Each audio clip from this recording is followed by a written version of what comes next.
তোল পাতল তোল তোল।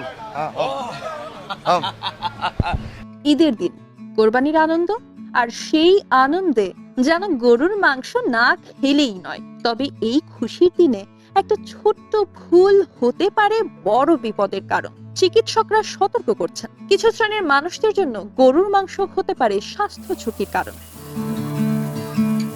গরুর মাংস প্রোটিনে ভরপুর, খনিজ উপাদানে সমৃদ্ধ হলেও এটি রেড মিট, আর রেড মিট মানে উচ্চ মাত্রার চর্বি ও কোলেস্টেরল, যা হঠাৎ অতিরিক্ত খেলে হতে পারে বিপদ। বিশেষ করে যাদের বয়স বেশি, ডায়াবেটিস আছে, হার্টের ব্লক ধরা পড়েছে অথবা উচ্চ রক্তচাপে ভুগছেন, তাদের জন্য গরুর মাংস হতে পারে সরাসরি ঝুঁকির নাম।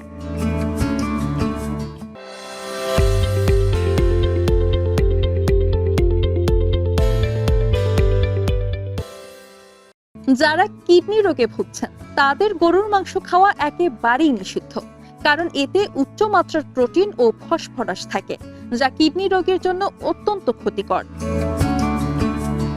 ঈদের দিনে অনেকেই খুশিতে খাবার পরিমাণে নিয়ন্ত্রণ রাখেন না। এক্ষেত্রে যাদের লিভারের সমস্যা আছে অথবা গ্যাস্ট্রিক প্রবলেম, তাদের জন্য এই মাংস হজম করা খুব কষ্টকর।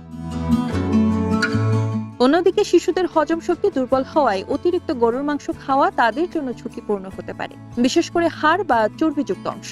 শক্ত রেডমিট হজম করতে শিশুদের পাচনতন্ত্র প্রস্তুত নাও থাকতে পারে, তাই এক্ষেত্রে সতর্ক থাকা জরুরি। তেমনি আবার অনেক বয়স্ক মানুষ আছেন যাদের দাঁতের সমস্যা, হজমের সমস্যা বা কোষ্ঠকাঠিন্যের জন্য এই মাংস পুরোপুরি এড়িয়ে যেতে হয়। ঈদ মানে শুধু নিজের আনন্দ নয়, অন্যের মুখে হাসি ফোটানোই ত্যাগের আসল শিক্ষা। ঈদের আনন্দ হোক সবার জন্য নিরাপদ ও স্বাস্থ্যসম্মত। এবছর কোরবানির ঈদে মনে রাখুন, গরুর মাংস খাবেন বুঝে শুনে, শুধু খুশির জন্য নয়, সুস্থতার জন্য। ভালোবাসা মানেই সতর্কতা।